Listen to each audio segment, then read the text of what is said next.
as speaker of the opposing team. So today's motion that we will debate is about this House support the Dalai Lama's decision is to recognize outside of Tibet, and our team disagree with it.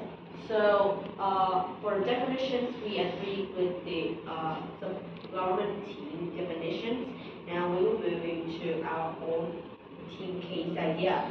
So firstly, that the Dalai Lama's decision is important for Tibet because the Dalai Lama is the spiritual leader of the Tibetan Buddhism and is just to use inside of the Tibet.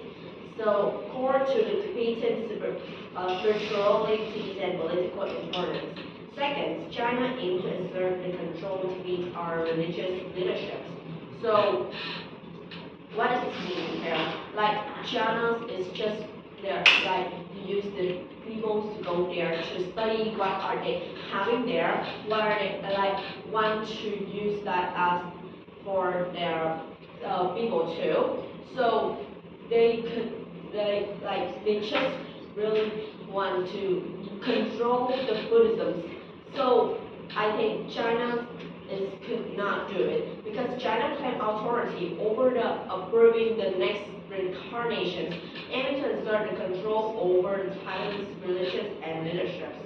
So for all of the arguments above that for our team case idea above, I think that we disagree with the motion that this House support the Dalai Lama's decision to the reckoning outside of Tibet because that the Dalai Lama's decision is could use, like I have said, that it could use inside of Tibetan Buddhism because like China go like in the histories that China's go to the India to study and to learn from them and to give it back to the peoples like that. So we disagree with the motion. Thank you.